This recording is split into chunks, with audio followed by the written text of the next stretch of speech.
Bağışlayan və mehriban Allahın adı ilə. Dəyərli izləyicilərimiz, Həyatın Ekranı 14 TV-nin efirində mübarək Ramazan ayına əsr olunmuş İlahi Ziyafət proqramının növbəti buraxılışında hər birinizi xoş gördük. Bizim bugünkü mövzumuz mübarək Ramazan ayı və ixlasdır. Qonağımız isə ilahiyyatçı Hacı İmran Xudaverdilidir. Hacı, xoş gəlmişsiniz. Xoş gördük. Mən də salamlayıram sizləri və bütün tamaşaçılarımızı. Allah mübarək ayın feyzindən bizləri bir nəsib eləməsin inşallah. Amin. Dəvətimizi qəbul edib gəldiyinizə görə biz sizin minnətdarlığımızı bildiririk.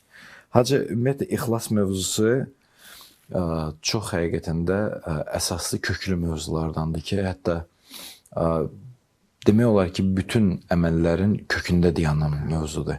Və Allahın da Quran-ı Kərimdə bir çox hallarda məhz muxlisləri, yəni ixlaslı bəndələri məxsus olaraq qeyd eləməsi bu mövzunun əhəmiyyətini bir daha vurğulayır.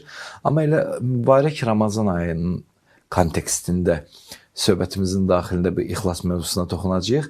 İlk sualımız bundan ibarətdir ki, bu mübarək Ramazan ayında insanın ixlası nə dərəcədə rol oynayır? Bismillahirrahmanirrahim. Allah bütün tutulan orucları, edilən duaları, ibadətləri qəbul eləsin. Amin. Və gözəl vurğuladınız ki, bütün ibadətlərdə meyar ixlasdır. Əməllərin qəbul olub olmamasını insan bilmək istəyirsə, mütləq öz ixlasına baxmalıdır ki, nə qədər Allahla səmimidir. İxlas yəni səmimi olmaq. Bəli. Belə sadə desək, səmimiyyət, Allah qarşısındakı səmimiyyətdir. Yalnız və yalnız Allah üçün iş görməkdir, bunlardan ibarətdir. Çox mühüm bir məsələdir. İstər Ramazan ayındakı ibadətlərimizdə və istərsə də bütün həyatımızda, bütün əməllərimizdə ixlas o qədər mühümdür ki, Quran-ı Kərim dönə-dönə bu məsələyə vurğulanır ki, yalnız biz müxlislərdən qəbul edirik və bəzi hallarda insan qiyamətin günündə gedib görər ki, Allah uzaq eləsin, heç bir əməl yoxdur. Bəli. Niyə? Çünki əgər xalis olmayıbsa, əməllər qeydə alınmayıb. Hətta Quran-ı Kərimdə biz baxsaq əməllərin barəsində Allah mütəal buyurur, mən cəə bil həsənə fələhu əşrə əmsaləhə. Hər kim bir yaxşı əməllə gəlsə, biz ona onun 10 mislini, 10 bərabərini verərik. Baxın, Allah mütəalın kəlamında demir ki, hər kim bir yaxşı əməl görsə, deyir kim gələ bilsə o əməllə. Yəni o əməli də qoruyub saxlamaq yalnız və yalnız ixlasdan asılıdır, ixlasla əlaqədar bir məsələdir və o qədər mühüm bir məsələdir ki, Allah ki, iblisi öz dərgahından qovurdu. Quran-ı Kərimdə keçir ki, iblis dedi ki, qalə fəbi izzətikə. Allaha and içdi, Allahın izzətinə. Dedi, and ola sənin izzəti və cəmalı var. Ləuğviyənnəhum əcməin. Mən sənin bütün bəndələri azdıracağam. Acığa düşüb də iblis. Bütün bəndələri azdıracağam. İlla ibadəkə minhumul muxləsin. Yalnız mənim gücüm yetməyəcək bəndələrin, onlar da müxlis bəndələrindir, xalis bəndələrindir, sənə qarşı səmimi olan bəndələrindir ki, iblis də etiraf elədi ki, mənim onlara gücüm çatmaz. Mən də onlarla bacarmayacağam. Ona görə də bu ayda biz çox diqqətli olmalıyıq və bütün həyatımızda diqqətli olmalıyıq ki, əməllərimizi yalnız və yalnız Allah üçün görək. Həzrət Peyğəmbərimiz xutbə-i Şəbaniyyə məşhur bir xutbəsidir. Şaban ayının sonuncu cümə xutbəsində o Həzrət bu xutbəni buyururdu. Ramazan ayının gəlişi barəsində insanlara məlumat verirdi. Orada da əziz Peyğəmbərimizdən belə bir kəlam keçir. Fəs'alullaha rabbəkum biniyyatin sadiqəh. Allahdan xalis niyyətlərlə, səmimi niyyətlərlə istəyin, xahiş eləyin, yalvarın və qulubun tahirə və pak qəlblərlə Allahdan istəyin, ən yuvəffiqəkum lisiyamihi və tilavəti kitabı. Bu ayda sizə oruç tutmağı və onun kitabını tilavət etməyi tövfiq versin, imkan versin, icazə versin. Yəni Allaha səmimiyyət göstərməliyik. Həzrət Əmr əleyhissalamın hədisləri var bunun barəsində, səmimiyyət barəsində, ixlas barəsində. Həzrət buyurur ki, ixlas dinin ən yüksək həddidir. Yəni insan dində istəsə ki, bir həddə gedib, bir mərhələyə gedib yetişsin, Həzrət buyurur ki, onun ən üstünü ixlasdır. Xalis ola bilsən, bu İslam dininin ən yüksək mərtəbəsidir. Və yaxud başqa bir hədisdə Həzrət buyurur ki, ibadətin ölçüsü və meyarı ixlasdır. Bir əməlin nə qədər dəyərli olmağını istəyirsən biləsən, bax gör nə qədər xalisdir. Ona görə də bizə hədislərimizdə məsumlar, böyüklərimiz deyiblər ki, əməllərin böyüklüyünə diqqət eləməyin. Əməllərin xalisliyinə diqqət edin. Ola bilər ki, mənim nəzərimdə həcc əməli çox böyük, əzəmətli bir əməl olsun. Mən fikirləşim ki, həm əziyyəti bunun çoxdur, həm ibadəti bunun çoxdur. Ola bilər ki, o əməl Allah dərgahında əgər bir az qatqısı olmuş olsa, qəbul olunmasın. Lakin kiçik bir əməl ki, mən ona heç bəlkə də əhəmiyyət verməmişəm, o əməl Allah dərgahında qəbul olunsun. Xalislik çox mühümdür. Rəvayətdə var, bir hadisəni danışırlar. Bir nəfər deyir, pis əməl sahibi idi, dünyasını dəyişmişdi. Onu deyir, atırlar artıq cəhənnəmə hesab kitabında. Özündən soruşurlar, deyirlər, bir yaxşı əməl təqdim edə bilərsən. Nə qədər düşünür, bir yaxşı əməlini yadına sala bilmir. Nəsə bir iş ki, Allah üçün olub, belə bir əməl yadına sala bilmir. Deyirlər, artıq vaxtın bitdi. Səni artıq cəhənnəmə atırıq. Birdən yadına düşür, deyir, dayanın. Atan anda bu deyir, dayanın. Deyir, yadıma düşdü ki, mən bir dəfə meşədə gedirdim. Təsadüfən bir yerdən ki, keçirdim, dar bir yer idi. Orada hörümçək tor qurmuşdu, yuva qurmuşdu. İstədim, dağıdım keçim. Sonra dedim ki, axı, dağıtmayayım da, zəhmət çəkib. Balaları var bunun da. Allah üçün dağıtmadım və o əməlimi də heç kimdə görməmişdim. Əyilib altından keçdim. Deyir, artıq bunu atmışlar bu şəxsi cəhənnəmə. Artıq yuvarlanmışdı, düşürdü, çatırdı. Bu zaman gördü bir hörümçək toru, bir rəvayətdir bu danışılır. Uzadılıb buna tərəf, dedilər, yapış. Tut bu hörümçəyin torundan və qalx. O əməlin sənə nicat verir. Sadəcə kiçik bir əməldir. Bəlkə də diqqət eləmədiyimiz bir əməldir, amma insanın xilasına yardım edə biləcək bir əməldir. Deyir, həmin şəxs tutmuşdu həmin o ipdən, o hörümçəyin torundan yavaş-yavaş qalxırdı. O cəhənnəm əhlindən bir neçə nəfər də bundan möhkəm yapışdılar ki, bunları da çəkib çıxartsın. Qorxdu, dedi, birdən ağırlıq tab gətirməz qırılar. Bunları ayağı ilə vurdu, itələdi, yıxdı onları təzdən cəhənnəmə. Onları yıxırdı, tərpəndi, o tor qırıldı, bu özü də düşdü cəhənnəmə. Nida gəldi ona ki, bax, sənə bir daha şans verilmişdi ki, özünlə bərabər kimlərəsə kömək edəsən. Son anında belə sən özvə qapandın, yəni Allahdan uzaqlaşdın, istəmədin ki, kimlər də səndən bir yerdə xilas olsunlar. Ona görə də biz diqqət eləməliyik həyatımızda ki, hətta kiçik bir əməllər xalis niyyətlə olsa, Allah dərgahında qəbuldur. Bəzi insan ola bilər ki, gecə-gündüz ibadətdə, itaətdə, zikirlərdə, dualarda olsun, amma bir az ona qatqı qatmış olsa, hətta hədislərdə keçir də Allah mütəallidir ki, mən ən yaxşı şərikəm. Əməllərinizi mənə təqdim eləyəndə, əgər mənlə kimsə orada şərik olsa, mən bütün payımı o şərikimin hesabına keçirəcəm. Özüm heç nə qəbul eləmirəm. Mənə yalnız məni üçün olmuş bir ibadət gətirin. Ona görə namazda bizə hər gün vacibdir, dəfələrlə bu zikri deyək ki, İyyəkə nə'budu. Tək sənə Allah ibadət edirik. İbadətə bir az bir şey qatmış olsaq, o zaman heç bir mənası olmur. Əziz Peyğəmbərimiz buyurur bunun barəsində. Buyurur ki, səhabələrlə əyləşmişdi Peyğəmbərimiz bir gün. Dedi ki, Allahın yanında sizin əməllərinizdən çox sizin niyyətləriniz dəyərlidir. Təəccüb elədi sahabə, ya Resulullah, əməli görmək zəhmət tələb edir. Niyyətdə ki, bir zəhmət yoxdur da, səhərə qədər düşünüm mən, o qədər əməl düşünüm, yaxşı əməl. Əziz Peyğəmbərimiz buyurdu ki, xeyr, əməllərdə bir görkəm var, əməllərdə bir qatqı göstəri ola bilər, insanlara göstərmək ola bilər, amma niyyətləriniz ki, gizlidir, məxfidir, pünhan olduğuna görə orada heç bir riya olmur. Sadəcə sən və Allahdır.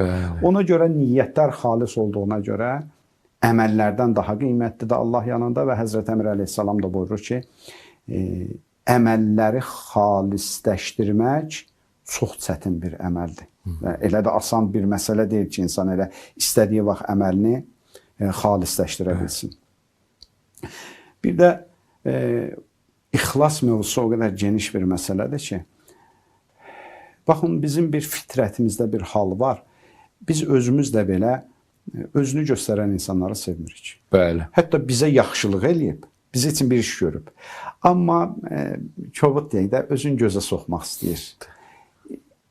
dilə də gətirməsək, daxilimizdə bir ikrah hissi yaranır insanlara. Bəli. Çox narahat olur adam. Lakin görürsən ki, bir adam kiçik bir iş görüb sənin üçün, amma heç zahir də eləmək istəmir. O cür insanları çox istəyirik. Səmimi insanlara hamımız çox istəyirik. Hətta pis insanlar özləri belə səmimi insanları çox istəyirlər. Bəli. Hədislərdir ki, bu ilahi bir sünnədir. Nə qədər ki, biz ixlasdan kənar niyə çıxırıq ki? İnsanlara özümüzü göstərək. Deyirsiniz, nə qədər insanlara özünüzü göstərsiniz, nə Allah sizi sevəcək, nə də insanlar sizi sevəcək. Bu meyarı mən təyin eləmişəm. Əgər siz gizli saxlamağa çalışsınız, Allah üçün əməl eləməyə çalışsınız, deyir, mən sevəcəm sizi ki, heç və həm də bəndələrim sizi sevəcək. İnsanların sizdən xoşu gələcək. Ki, bu bir dənə ilahi sünnədir. Bu məsələdə hər birimiz diqqətli olmalıyıq. Həzrət Əli əleyhissalam buyurur ki, niyyətlərin pisləşməsi, yəni xalislikdən çıxması insanın ömrünün, özünün və əməllərinin bərəkətini aradan aparar. Yəni, bərəkətsiz olar hətta bizim əməllərimiz. Bir hadisə danışırlar. Şeytanla abidin bir diyaloqu barəsində. Bir abid var idi. Deyir, məmləkətində bir ağac var idi. İnsanlar gedirdi o ağaca parça bağlayırdılar, niyyət edirdilər. Günümüzdə də var bu cür insanlar. Bilməməzlikdən görürsən ki, gedirlər, niyyət edirlər, hansısa bir yerdə bir ağaca bir şey bağlayırlar ki, niyyətim qəbul olsun. Belə bir məkanda bir ağac var idi, insanlar gedirdilər. Abid narahat oldu bundan ki, Allahı qoyub da bu insanlar niyə gedib ağaca bir şey bağlayıb, ondan bir şeylər istəyirlər. Deyir, baltasını götürdü, niyyət elədi ki, yox, bu Allaha qarşı çıxmaqda, Allaha şərik qərar verməkdir, mən gedib o ağacı kəsəcəyəm. Deyir, həmən vaxt şeytan bir insan cildində gəldi bu şəxsin qabağına, dedi ki, kəsmə o ağacı, mən sənə bunun müqabilində pul verərəm. Böyük bir miqdar, 1000 dinar pul təqdim elədi şəxsə, abidə. Abid dedi ki, yox, mən o ağacı kəsməliyəm. Şeytan dedi ki, mən sənə icazə, imkan verməyəcəyəm. Bunların sözləri bir həddə gəldi ki, bunlar artıq tutuşdular. Deyir, bu şeytanı götürdü, qoydu altına. Qoydu altına, istəyirdi ki, məsələn, başını kəsə, öldürə balta ilə. Şeytan dedi ki, bax, əl saxla. Abid, mən sənə bir söz deyirəm, bir təklif edirəm. Sən məni öldürsün, o ağacı kəssin, nə sənə bir xeyir olacaq, nə də insanlara bir faydası yetəcək. Gəl, mən sənə 1000 dinar pul verim. Bu 1000 dinarın yarısını özüvə, ailüvə, balalarına xərcləyərsən, yarısını da ehtiyaclı insanlara əl tutarsan bunu ilə. Gör, nə qədər sən xeyir iş görərsən. Abidin ağlına batdı. Dedi, yaxşı sözdür da, elə bu pulla mən nə qədər xeyir iş görərəm, bir ağacla nə olacaq ki zaten. Aldı pulu, qayıtdı, gəldi. Və şeytan ona söz verdi ki, hər ay 1000 dinarını göndərəcəm. Hər ay. 1-2 ay gözlədi, 1-2 ay gəldi, biraz keçdi, daha kəsildi pul. 1 ay gəlmədi pul, 2 ay gəlmədi bu, qəzəbləndi. Baltanı götürdü, 2-ci səfər ki, mən gedəcəyəm. Şeytan yenə insan simasında gəldi qabağına. Şeytan dedi, yox, mən sənə imkan vermərəm, ağacı kəsirsən. Bunlar yenidən tutuşdular. Şeytan bu səfər abidi yıxdı. Abid təəccüb elədi. Dedi ki, bax, dur. Bir neçə ay bundan qabaq mən səni yıxdım özdə çox rahatçılıqla. Amma indi mənim sənə gücüm çatmır. Bunun səbəbi nədir? Dedi, çünki onda Allah üçün qalxmışdın ayağa. Bu səfər nəfsin üçün qalxmışsın ayağa. Nəfsi üçün qalxan insanın gücü də olmaz. Bərəkəti də olmaz. Həzrət Əmr əleyhissalamın buyurduğu kimi insanın bərəkəti aradan gedər. Və Həzrət buyurur ki, La yəqbəlullahu Teala əmələn fihi mithqala zərrətən min riyah. Həzrət Əmr əleyhissalam buyurur ki, Allah qəbul eləmir. O əməli ki, onun tərkibində bir miskal çox cüzvi, çəki vahididir. Bir miskal belə qatqı olsa, Allah onu qəbul eləmir. Hətta misal hədislərimizdə var, şəri hökmlərdə var da. Məsələn, bütün namazı mən Allah üçün qılmışam. Amma bir dənə qunutunda riya eləmişəm. Bir dənə qunutunda məsələn, bir uzun dua oxumuşam ki, kimlərsə görsün ki, mən yaxşı dua da bilirəm, qunut duaları. Həmin namazım getdi. Halbuki onun o qunut hissəsi heç vacibi hissə deyildi. Müstəhəbbi hissə idi. Amma Allah deyir ki, o qatqısız gətirin də mən üçün. Qatqısız gələndə Allah deyir ki, mənim üçün qəbuldur və əlbəttə belə deyək də, əməlin ki, dedik, özü vacib deyil. Təsəvvür edək, bir ləziz bir yeməkdir. çox gözəl bir taam hazırlayıblar biz üçün. Amma çirkin bir qabda onu təqdim eləsələr, bulaşıq bir qabda onu təqdim eləsələr, biz onu yeyə bilmərik, qəbul edə bilmərik. Xoşumuz gəlməyəcək. Baxmayaraq ki, o yemək, o qəza çox ləzzətli, tamlı bir şeydir. Allah da deyir ki, qəlblərinizi pak edin. Gələrkən, o zaman mən sizin əməllərinizi də qəbul edəcəyəm. Sizlərdən əməlin əlbəttə və xüsusilə Ramazan ayında çox diqqətli olmalıyıq ki, əməllərimizin qəbulu üçün ixlas, səmimiyyət vacib bir məsələdir. Çox təşəkkür edirik Hacı bu geniş izahlara görə. İnanırıq ki, bu mübarək günlərdə də tamaşaçılarımız üçün çox fayda olacaq.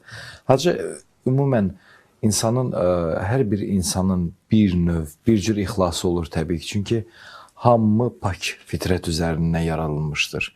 Və təbii ki, bu fitrətin də bir əsintiləri insanda olur. Bəs Ramazan ayında, insanın Ramazan ayına qədər bir qazandığı ixlasa bu ay nə cür təsir göstərir, nə cür bərəkətləndirir insan ixlasını? Bəli.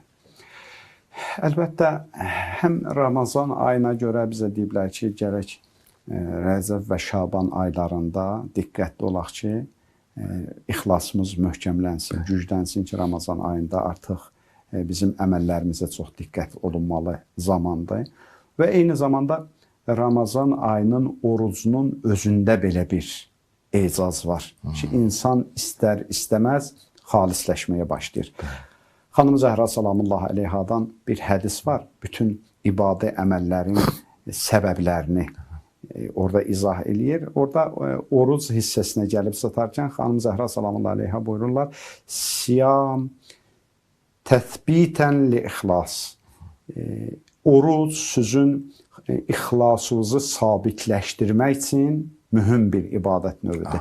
Yəni, oruc səbəb olur ki, bizim ixlasımız möhkəmlənsin. Və hətta Quran-ı Kərimdə də müraciət edəndə Kutubə aleykumus siyam kəmə kutubə aləllədinə min qablikum ləalləkum təttəqun. Allah mütəal da deyir ki, oruc sizə vacib oldu, necə ki, sizdən öncəki ümmətlərə də vacib olunmuşdu. Oruç tutun, nəticəsi nə olacaq? Ləalləkum təttəqun. Təqvalı olacaqsınız. İxlasınız güclənəcək.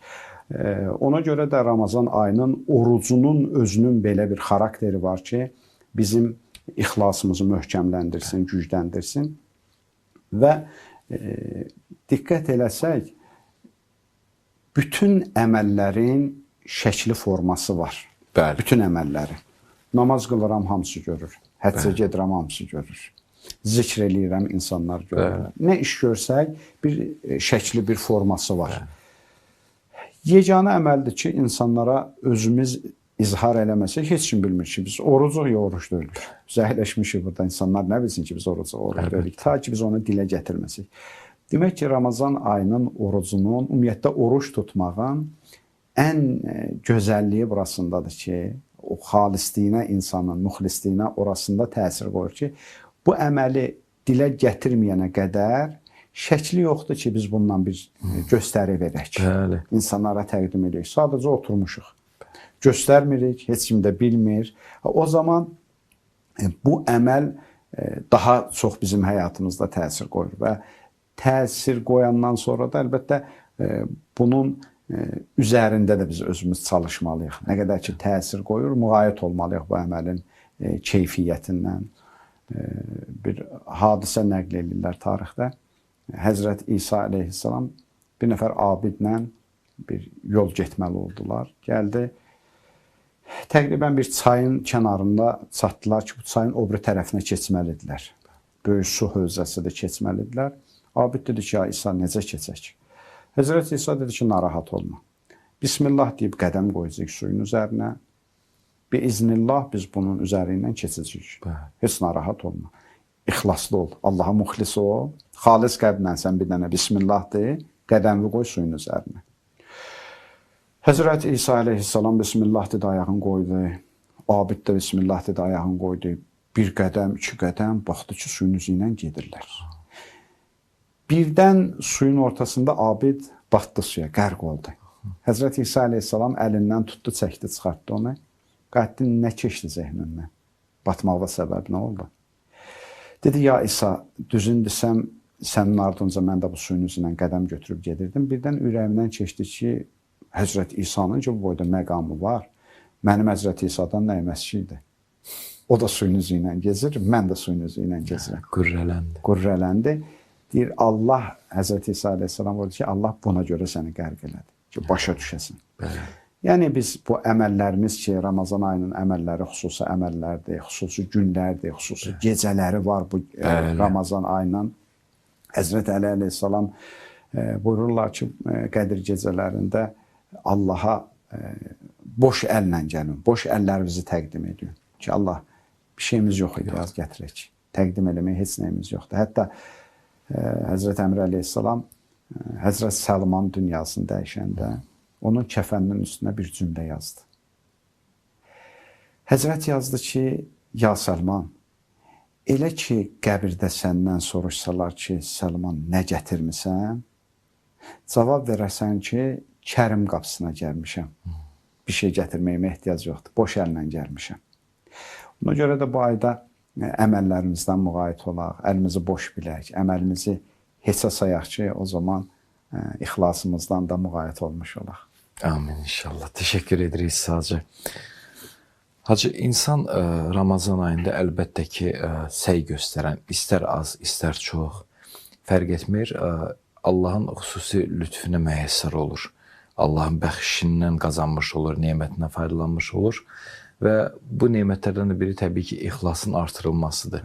İstər Ramazana qədər mövcud olmuş, istər ondan da əvvəl. Bəs biz bu ayda ixlasımızı artıra biliriksə, artırırıqsa, növbəti aylarda, növbəti təqvimlərdə, ta ki elə növbəti Ramazana qədər bu ixlası necə qorumalıyıq, necə qoruyub saxlamalıyıq? Əslində Peyğəmbər müəllim, çox çətin sualdır. Çox çətin sualdır ki, doğrudan da insan o ixlasını necə qorusun?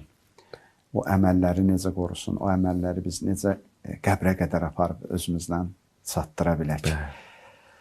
Allah rəhmət eləsin.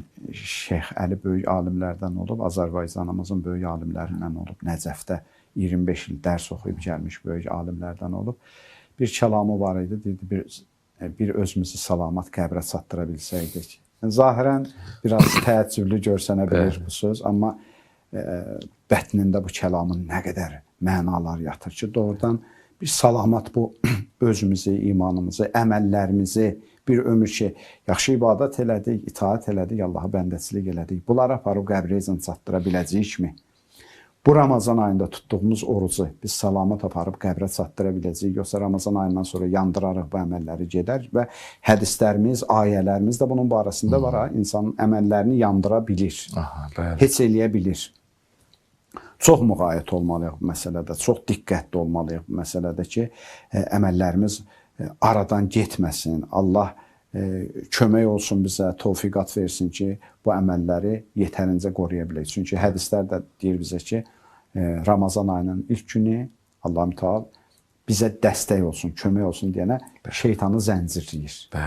Ramazan ayı bitdi, şeytan da zəncirlərdən azaddır. Yəni şeytan da artıq fürsət tapıb və bir ay bu bəndələrin topladığı onu çox narahat edir. O çox fürsətlər axtaracaq bunu yandırmaq üçün. Bəli, ona görə bir neçə tövsiyələr eləyiblər böyük alimlər ki, bu işlərin vasitəsilə insan eləyə bilər, əməllərini qoruyub saxlasın, ixlasını qoruyub saxlasın. Bu ayda gücləndirdiyi o ixlası növbəti aylar, siz deyən kimi, gələn Ramazana qədər, Ramazan ayına qədər saxlaya bilsin. Birinci budur, deyiblər ki, əməllərinizi, yaxşı əməllərinizi unudun. Əməlləri insan xatırladıqca üzb yaranır daxilində. İstəsəydi, istəməsəydi. Məsələn, mən düşünürəm ki, bu Qədir gecələrində mən elə gəlir, yaxşı ibadət itaat elədim. Mən elə bilirəm ki, bu Qədir gecələrində yaxşı istiğfarım oldu. Elə Allahla münacət elədim ki, Allah məni bağışlayıb. Nə gözəl, mütləq yəqinimiz olsun ki, Allah bağışlayıb Qədir gecələrində. Bəli.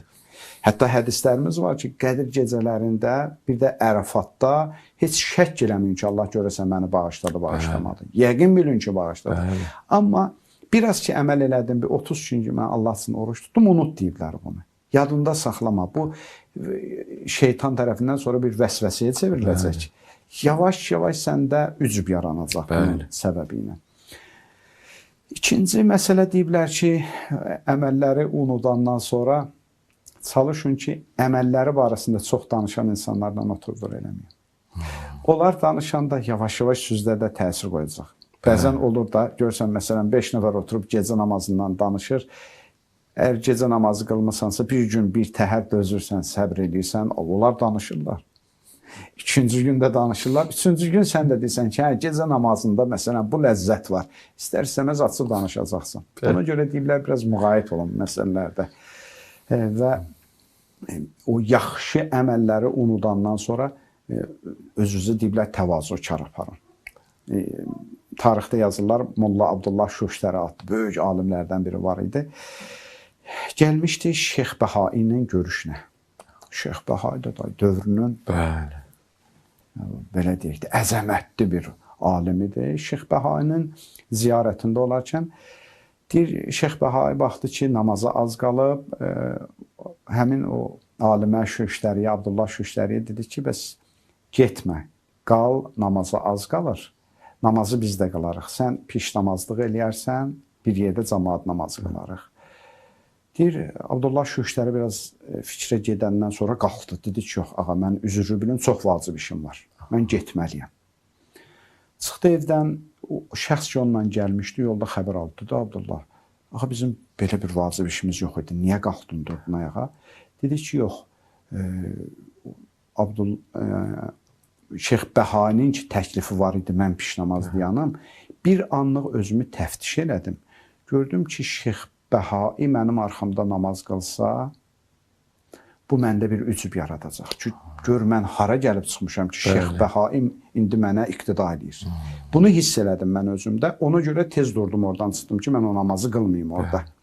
Ona görə də bizə çox tövsiyə olunur ki, əməllərinizi təftiş edin. Daim əməllərinizi təftiş edin. Baxın, görün ki, mən bu əməli niyə üçün görürəm? Mən həcc ziyarətə gedirəm. Niyə? Mən Kərbəlaya gedirəm. Niyə gedirəm? Mən ehtiyaclıya bir yardım edirəm. Səbəbi nədir? Axtarış yaparaq ki, daxilimizdə nəsə bir başqa məsələ varmı, yoxmu? Böyük alimlərdən biridir ki, mən neçənci səfər idi həcc ziyarətinə gedirdim. Bu dəfə niyyət elədim ki, bu həccimi Ağa İmam Zamanın əvəzindən gedəcəyəm. İstədim ki, bu əməli biraz daha layiqli yerinə yetirim üçün İmam Zaman adına niyyət eləmişdim. Getdim, qohumlarla halallaşdım, dostlarla halallaşdım, borcum var, qaytardım. Nə işlər var, səhmana saldım. Gəldim, deyir, o təyyarənin pilləkanlarını çıxdım. Çıxıb axırıncı pilləkanında dayandım. Özümə dedim ki, dur. Bir dənə niyyətvi təftiş elə. Gör, Allah üçün də Allah üçün deyil. Özümdə belə bir test apardım. Dedim ki, indi düşün ki, sən həccə gedirsən. Sənə deyirlər ki, filan ucqar bir məmləkətdə, çox uzaq bir məmləkətdir. Cəmi o kənddə 5 dənə uşaq var. Onlara Quran öyrədən, namaz qılan, öyrədən bir insan yoxdur. Sənə ehtiyac var, ged o kəndə, bu bir ay həccinin əvəzində, ged onlara namaz və Quran öyrət. Deyir, baxdım ki, ürəyim indi həccə getmək istəyir, yoxsa ucqar kəndə getmək istəyir. Baxdım ki, ürəyim həccə getmək istəyir. Dedim ki, onda heç. Sənin niyyətin gəzməkmiş. Allah üçün işləyirmiş. Ona görə də biz diqqətli olmalıyıq. Ramazan ayından sonra da əməllərimizi çoxlu təftiş eləməliyik. Nə üçündür mənim bu əməlimin məqsədi? Hiss eləsək ki, qatqı var. Hətta yaxşı əməl də olsa qoyaq kənara. Eybi yoxdur. O bizi bir növ tənbih eləyəcək.